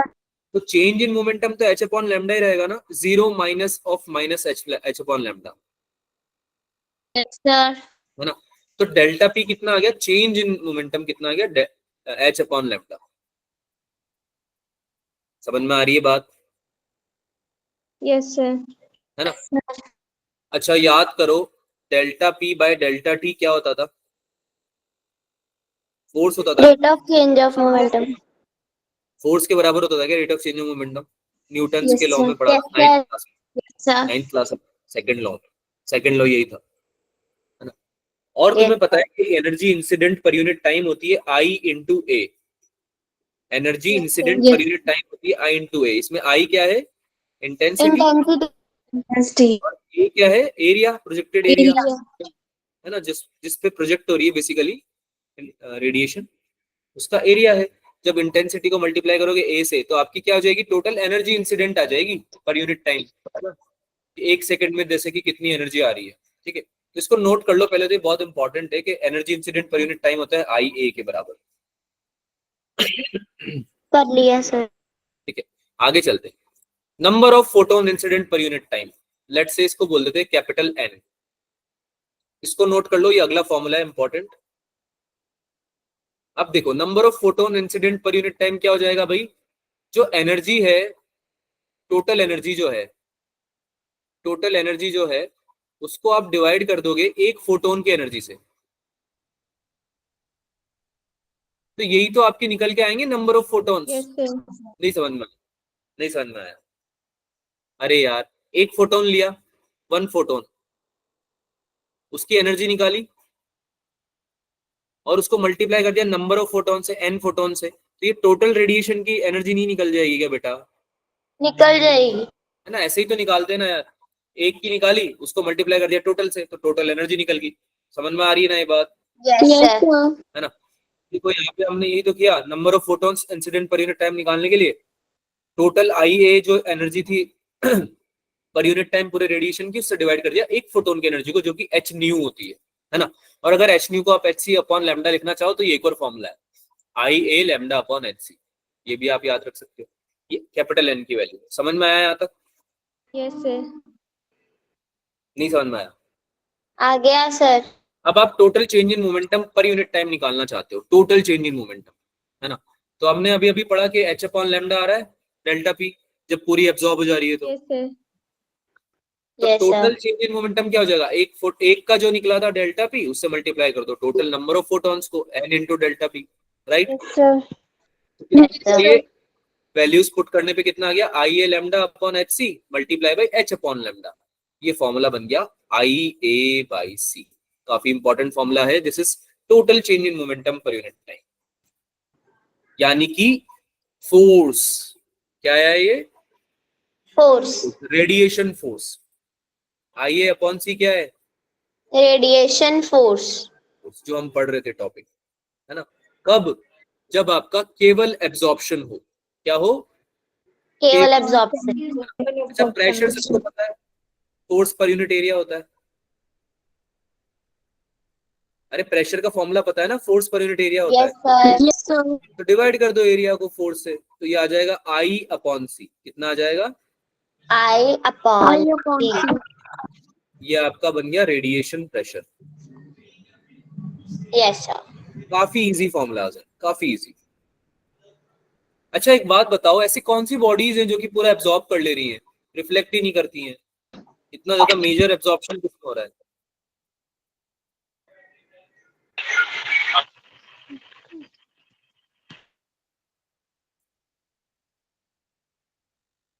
कौन सी बॉडीज होती हैं ऐसी जो एब्जॉर्प्शन करती हैं majorly? Black body. Black body. सुना होगा ना तुमने, काला कपड़ा ऐसे अट्रैक्ट Yes, करता sir. है ना। अरे यार तुम जब भी ब्लैक कपड़े पहन के जाते हो तो गर्मी लगती है ना Yes, sir. Yes sir.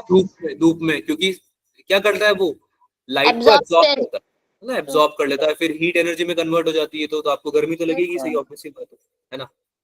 वो तो फिर और भी रीजन से, इवेपोरेशन वगैरह, बट हाँ वो चलो बाद में पढ़ेंगे।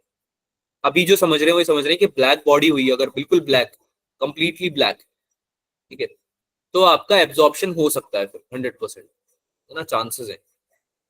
ऑल्दो 100% कुछ भी नहीं होता है, थोड़ा सा एरर सब में होता है, लेकिन फिर भी थियोरेटिकली 100% हम बोल सकते हैं ब्लैक बॉडी के लिए, ठीक है। आगे चलें, यस सर। बात करते हैं जब रिफ्लेक्शन हो जाएगा 100%, एब्जॉर्प्शन नहीं होगा, यानी कि अब आया फोटोन और पूरा का रिफ्लेक्ट कर गया, पूरा का पूरा एच अपॉन लैम्डा से आया और एच अपॉन लैम्डा से मोमेंटम से रिफ्लेक्ट भी कर गया। तो ध्यान से देखो, इसकी डायरेक्शन अलग हो जाएगी क्या, एच अपॉन लैम्डा माइनस, इसका तो माइनस हो जाएगा ना, साइन माइनस हो जाएगा ना, Yes, तो माइनस, जब चेंज इन मोमेंटम निकालूंगा तो H upon lambda minus minus of H upon lambda लिखूंगा ना साइन के साथ में, यस सर। तो ट्वाइस हो जाएगा क्या, यस सर। है ना। तो चेंज इन मोमेंटम कितना हो गया, 2 टाइम्स डेल्टा पी। कितना हो गया, 2 टाइम्स डेल्टा। तो energy incident per unit time तो आई होती थी, तो number of photons incident per unit time I lambda upon H c होते थे। लेकिन टोटल चेंज इन मोमेंटम में अब थोड़ा सा बदलाव आने वाला है, क्योंकि हमारा चेंज इन मोमेंटम बदल गया है ना। एन इंटू डेल्टा पी में हम अब डेल्टा पी की जगह क्या लिखने वाले हैं, 2h अपॉन लैम्डा। क्या लिखने वाले हैं, 2h अपॉन लैम्डा। तो तुम्हारा रेडिएशन फोर्स हो गया अब 2IA/c, ट्वाइस हो गया, बेसिकली पुराने वाले का ट्वाइस हो गया, Twice हो गया. और प्रेशर भी 2I/c हो गया। समझ में आया सबको ये? Yes sir. क्योंकि आपका रिफ्लेक्शन भी हो रहा है, फोटोन आया मोमेंटम के साथ और उतना ही मोमेंटम से रिफ्लेक्ट भी कर गया, यानी कि एब्जॉर्ब तो कुछ हुआ ही नहीं, तो फोर्स और प्रेशर बढ़ गए, फोर्स और प्रेशर बढ़ गए। बात समझ में आई? Yes sir. ठीक है, आगे चलें। Yes sir. बेटा जो पढ़ा वो समझ में आया क्या अभी तक? आ गया सर। झूठ आ में गया तो ऐसे तो नहीं बोल रहे हो yes sir? No no sir. Sir. ठीक है, अब थोड़ी है ना, एक दो चीजें पढ़ लेते हैं जो कि हम थोड़ा समराइज भी कर लेंगे अब इसको। पहले प्रोजेक्टेड एरिया पढ़ते हैं, क्योंकि कुछ क्वेश्चंस जो आएंगे ना रेडिएशन फोर्स और प्रेशर पे, वो आपसे तभी हो पाएंगे जब आप प्रोजेक्टेड एरिया को समझोगे। तो जैसे आपने पढ़ा था कि एक सिलेंडर होता है, मान लो, है ना, तुम्हारा मेटल सरफेस जो है सिलेंड्रिकल है, लेट्स से, हो सकता है ना, मेटल तो कुछ भी हो सकता है ना, मान लो जहाँ पे तुम्हारा इंसिडेंट हो रहा है तो वो सिलेंड्रिकल भी हो सकता है भाई, तो सिलेंडर अगर हुआ तो इस पे जब आगे से देखोगे तुम इसको, तो इसका प्रोजेक्शन जो आएगा, ये हमने पढ़ा हुआ है पहले भी, ये क्या एक रेक्टेंगल आता है क्या? Yes. Yes, sir. याद करो ना यार, एक रेक्टेंगल बनेगा ना, अगर तुम इसका क्रॉस सेक्शन बनाते हो सिलेंडर का तो भी रेक्टेंगल ही बनता है। Yes. तो इसमें जो ये वाली डिस्टेंस होती है ये होती है 2r। अगर आपका r रेडियस का सिलेंडर है और h हाइट का है तो ये टोटल तो 2r हो जाएगी ना, क्रॉस सेक्शन काटोगे तो। Yes, sir. Yes, sir. 2r होगा ना पूरा। Yes, sir. और हाइट कितनी हो जाएगी इस प्रोजेक्टेड एरिया की? H. H. तो तुम्हारी जो रेडिएशन आ रही है वो आ रही है 2r h पे, 2r h के एरिया पे। तो याद करो फोर्स मैंने बताया था तुम्हें कितना होता है? IA/C. IA/C, है ना? या फिर आप इसको IA को पावर भी बोल सकते हो, P इक्वल्स टू IA होता है ना, Yes, sir. तो P/C भी बोल सकते हो, और फॉर्मूला लिखोगे तो IA/C भी हो जाएगा।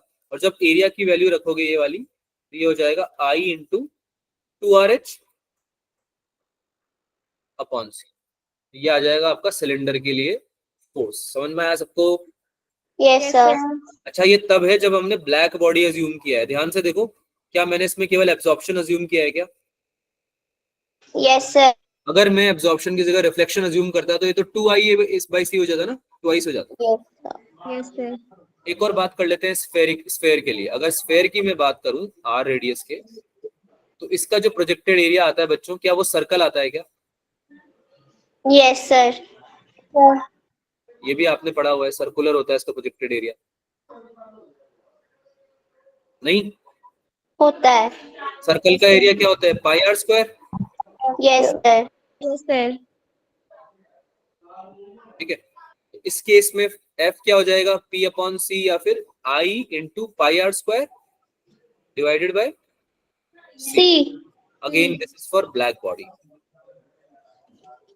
ठीक है, अदरवाइज रिफ्लेक्टिव सरफेस होता तो 2I/C हो जाता है, या 2I इंटू πr²/C हो जाता। समझ में आया सबको Yes, sir. की बात? Yes, sir. Yes, sir. Also इसमें एक नोट लिख सकते हैं हम, जो कि हमने अभी पढ़ भी लिया है, कि if surface is perfectly reflective, अगर पूरा रिफ्लेक्टिव हो जाएगा तो फोर्स तो कितना हो जाएगा भाई? 2P/C, और प्रेशर Yes, कितना sir. 2I/C। ये याद रखेंगे। अगर केवल रिफ्लेक्शन हो रहा है तो 2P/C और 2I/C हो जाता है आपका फोर्स एंड प्रेशर। समझ में आया क्या सबको? Yes, sir. पक्का? Yes, sir. किसी को कोई डाउट तो नहीं है? No, sir. वो तो पूछ लो अभी। No, sir. ठीक है, तो अगर डाउट नहीं है तो फिर हम आगे चलते हैं और आपको एक मजेदार चीज बताते हैं। मजेदार क्या चीज है कि आपका एक रिवीजन के लिए आपको छोटे फॉर्मूलाज लिखा लेते हैं थोड़े, जो बहुत इंपॉर्टेंट हैं, काम आ जाएंगे बहुत ज्यादा। ठीक है, खासकर क्वेश्चन सॉल्विंग में बहुत ज्यादा काम आएंगे। जैसे कि मैंने आपको प्रॉमिस किया था कि जो बड़े बड़े फॉर्मूलेज हैं हमारे, उनको मैं आपको शॉर्ट करके ट्रिम करके बताऊंगा। Yes, सबसे sir. पहले बात करते हैं, क्या बोल रहे हो बेटा? Yes, sir. Radius of nth orbit की। याद आ रहा है कुछ पढ़ा था ऐसा, Rn? Yes, sir. तो मैं ना k की टर्म्स में इसको सिंप्लीफाई करके लिख रहा हूँ। ये कुछ ऐसा बनता था, n²h² into z into e²m into k, है ना? k की टर्म्स में इसको बेसिकली सिंप्लीफाई करके लिख रहा हूँ मैं। लेकिन इसमें जो इंपॉर्टेंट पार्ट है वो है कि Rn डायरेक्टली प्रोपोर्शनल होता है n² के, right? Yes, Yes, sir. sir. तो तुम्हें मैं एक शॉर्ट इसका रिजल्ट बता रहा हूँ, उसको याद रखना। इसका शॉर्ट रिजल्ट होता है 0.529 n²/z। क्या होता है 0.529 n²/z? ठीक है, ये बहुत इंपॉर्टेंट है, इसको आप याद रखोगे तो लाइफ बेटर रहेगी आपकी। ठीक है, और ये इजी भी है मेरे हिसाब से, इतना बड़ा फॉर्मूला याद रखने से तो बेटर नहीं। Yes, sir. Yes, sir. Second पढ़ते हैं भाई, velocity of nth orbit, Pn इसको भी अगर हम k की टर्म्स में एक्सप्लेन करें तो ये आता था 2 पाई k z into E square upon में n इंटू एच, ऐसा कुछ आता था। तो इसका भी अगर हम शॉर्ट फॉर्म बनाना चाहें तो ये बनता है बच्चों 2.18 into 10⁻⁶ multiply by z by n। तो दिख रहा है आपको फैक्टर? Yes, sir. इसको दोनों फॉर्मूले को नोट कर लो, काफी इंपॉर्टेंट फॉर्मूले हैं दोनों। आर एन और वी एन का जो फॉर्मूला है इससे क्वेश्चन निकल सकता है डायरेक्ट। आगे चले। Yes, sir.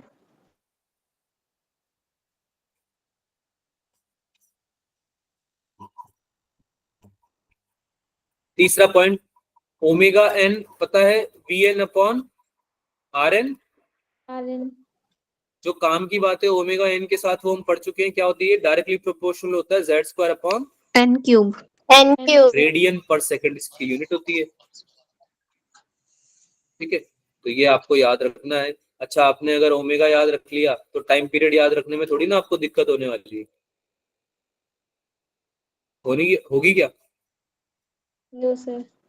1/fn होता है ये, तो ये हो जाता है 2 पाई अपॉन ओमेगा एन भी होता है। तो टाइम पीरियड जो होगा वो बेसिकली डायरेक्टली प्रोपोर्शनल होगा किसके? N cube upon z Z square। square.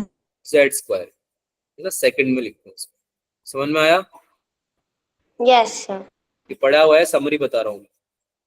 yes sir। Yes, sir.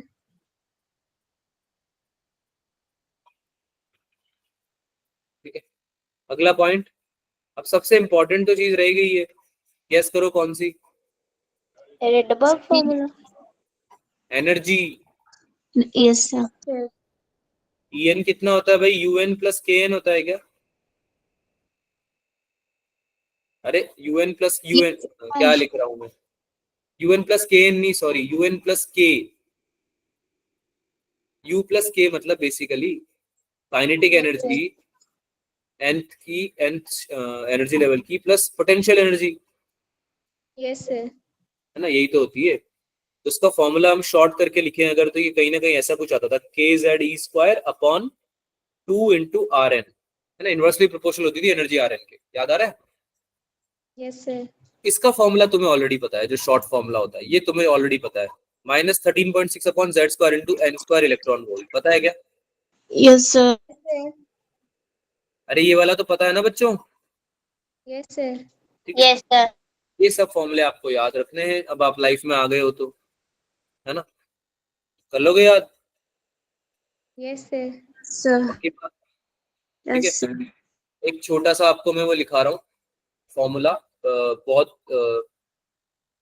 जगह तो नहीं आता है काम, लेकिन कभी कभी आ जाता है। इसको नोट कर लो, ये सिलेबस का ही पार्ट है, समरी का पार्ट नहीं है ये।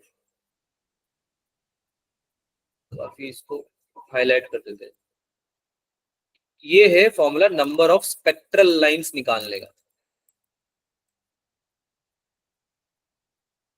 कितनी स्पेक्ट्रल लाइंस बनेगी मतलब, ठीक है? इसको अगर हम डिफाइन करें एक बार के लिए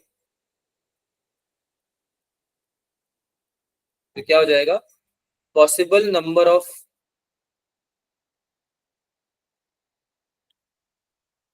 फोटोन एनर्जीज। कौन कौन सी फोटोन एनर्जी है उनकी बात हो रही है। Emitted due to de excitation. De excitation की वजह से कौन कौन सी फोटोन की एनर्जी क्या हुई है? एमिट हुई है। ठीक है, excitation of electron from n equals to n2 से n इक्वल्स टू n1। ठीक है, तो नंबर ऑफ स्पेक्ट्रल लाइंस निकालने का जो फॉर्मूला है बेसिकली, या नंबर ऑफ फोटोन एनर्जीज निकालने का फॉर्मूला जो है 2 से 1 के बीच में, वो है nc2 या फिर n इंटू n माइनस 1/2। उसको नोट कर लेंगे सब लोग। नंबर ऑफ स्पेक्ट्रल लाइंस निकालने का तरीका है ये। काफी इंपॉर्टेंट तो नहीं है, बट क्वेश्चंस डेफिनेटली आ जाते हैं इसके ऊपर। आगे चलें। yes लिखा सबने ये? Yes, sir. yes sir। पक्का? Yes, sir. ठीक है, तो भाई हमने क्या क्या पढ़ा है और समरी में हमने पढ़ा है लैम्डा, लैम्डा भी पढ़ा है। अगर एक एनर्जी लेवल से दूसरे एनर्जी लेवल पे जाता है इलेक्ट्रॉन, तो जो एमिट होती है रेडिएशन, उसका वेवलेंथ है ना, Yes. n2 से n1 जाती है, तो क्या लिखते हैं formula, hc upon lambda equals to en2 minus en1, right. अरे यही तो लिखते हैं, इनिशियल माइनस फाइनल, है ना। और इसका फॉर्मूला हमने क्या लिख दिया था, 1 by lambda equals to rz square 1 upon n1 square minus 1 upon n2 square, है ना। रिवीजन कर रहे हैं, रिवीजन पढ़ तो रखा है ना ये। और रेडबर्ग्स कांस्टेंट जो है वो अप्रोक्सीमेटली 10⁻⁷ के बराबर है। कूल बेटा, हाँ ना बोलना पड़ेगा। Yes, sir.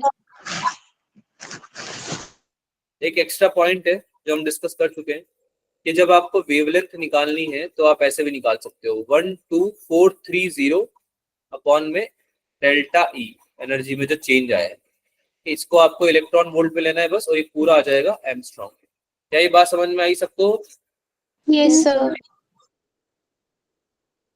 ठीक है, तो ये भी नोट कर लेना, ये भी काफी इंपॉर्टेंट है।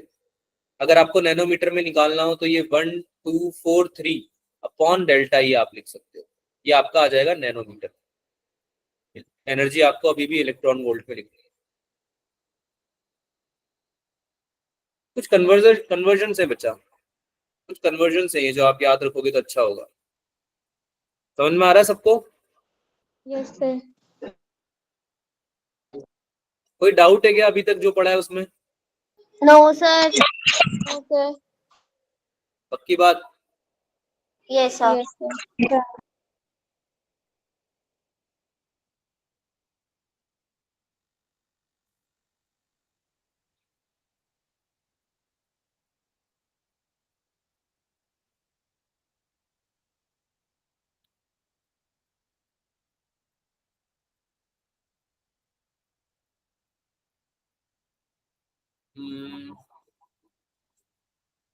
ठीक है, इसमें एक पॉइंट और बचा हुआ है,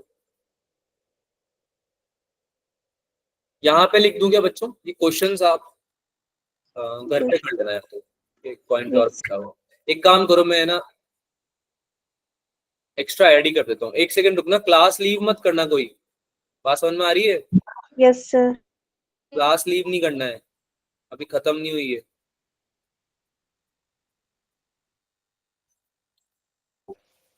आई होप कि आप लोग रुकोगे 1 मिनट, नहीं रुकोगे क्या? रुकेंगे। अरे रुकेंगे सर, कैसे नहीं रुकेंगे?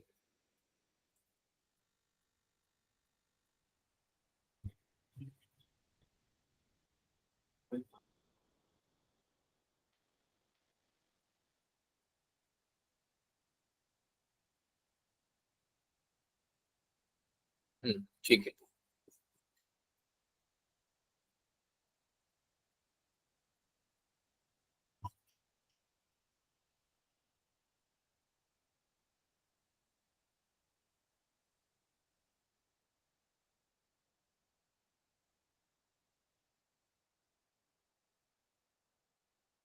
बेटा स्क्रीन दिख रही है क्या अभी? No, sir. सेकंड वेट करो। कुछ क्या है पॉइंट्स हैं जो कि वैसे पढ़ाना मतलब जरूरी तो नहीं है, पर क्वेश्चन में क्या है कि आपको परेशान कर सकते हैं, और मैं चाहता नहीं हूं कि तुम लोग परेशान हो। तुम्हारे पास सारे टूल्स होने चाहिए क्वेश्चन सॉल्व करने के, इसलिए मैं आपको एक दो चीजें और बता देता हूँ, ताकि अगर क्वेश्चन आए ना आप तो डील कर पाओ उनसे। ठीक है, अभी बताओ, विजिबल है क्या स्क्रीन मेरी? Yes, Yes, sir. sir. दिख रही है? Yes, sir. दिख रही है ना? Yes, sir. ठीक है, हाँ भाई, तो हम हाँ, एक दो चीजें और हैं, जैसे कि अगर आपको निकालना हो नंबर ऑफ फोटॉन्स, समरी पढ़ रहे थे ना हम, एमिटेड पर सेकेंड, तो ये कितनी हो जाती है भाई? n equals to E upon P. p अपॉन e, number of photons emitted per second, P आपकी P upon E. P upon power है, P Yes sir. P upon H C upon lambda बनता है। नहीं समझ में आया? P अपॉन E बनता है number of photons emitted per second. कैसे बनेगा? अगर मान लो एक की h न्यू है, एक फोटोन की जो एनर्जी है, ये बताया हुआ है ना बेटा मैंने, अगर इसको multiply sir. Number of photon से तो टोटल नहीं निकल जाएगी क्या रेडिएशन की पावर या energy? Yes sir. Total power निकल जाएगी ना। ठीक है, तो यही तो लिखा है यहाँ पे मैंने, देखो ध्यान से देखो, Yes sir. है ना। P अपॉन एच न्यू लिखा था, P upon H C upon lambda भी लिख सकता हूँ, है ना। तो ये क्या हो जाएगा? P lambda upon H c आपका आ जाएगा number of photons, capital N की वैल्यू है बेसिकली, है ना, ये याद रखना। P क्या है? P वॉट में है, P वॉट में है, पावर है ना। ठीक है, Yes sir. एक टर्म आती फोटोन फ्लक्स। अब वैसे तो तुम नाम सुन के कर लेते क्वेश्चन, पर हो सकता है दिक्कत आ जाए, उसको पढ़ लो। फोटोन फ्लक्स बेसिकली क्या होता है? नंबर ऑफ फोटॉन्स पर सेकेंड पर यूनिट एरिया, पर सेकेंड पर यूनिट एरिया। समझ में आ रहा है ना? ये तो कोई भी चीज का पर यूनिट एरिया निकालते थे तो फ्लक्स निकलता था ना, चार्ज पर यूनिट एरिया याद करो, इलेक्ट्रिक फ्लक्स Yes होता था, sir. है ना। तो अगर कोई सरफेस है आपकी, उसमें इंसिडेंट हो रहा है, उसका एरिया ए है, तो उसमें फ्लक्स कितना है वो आप निकाल सकते हो। तो कैसे निकालेंगे भाई? 5p will be equals to number of photons emitted per second divided by area. अरे फोटोन फ्लक्स तो यही होगा ना, number of photons per second divided by area, per unit time area, है ना। तो इसका फॉर्मूला क्या बन जाएगा? n की value p lambda upon hc थी ना, Yes sir. इसको तुमको डिवाइड करना है, यानी कि 1 अपॉन a से मल्टीप्लाई करना है। ये कितना हो जाएगा? याद करो आपको, अगर मैं इसमें लिखना चाहूं hc हो जाएगा नीचे, ऊपर हो जाएगा, हाँ, intensity power equals to IA होता है क्या? Yes, sir. तो P upon Yes, A, P upon A I के बराबर हो जाएगा क्या? Yes sir. Yes sir. देखो P अपॉन A का फैक्टर है क्या इसमें? Yes sir. I lambda upon HC बन जाएगा क्या? Yes sir. Yes sir. तो ये भी याद रख लेना। एक होता है फोटोन डेंसिटी, फ्लक्स पूछ लिया ना तो डेंसिटी भी पूछ सकते हैं, फोटोन डेंसिटी। तो इसको कैसे निकालते हैं? Flux divided by flux of photon divided by c, है ना, स्पीड ऑफ लाइट, ऐसे निकालते हैं इसको। ये हो जाती है आपकी I लैम्डा अपॉन c से डिवाइड कर दिया ना तुमने बस, तो hc स्क्वायर हो गया, c का स्क्वायर हो गया ना नीचे।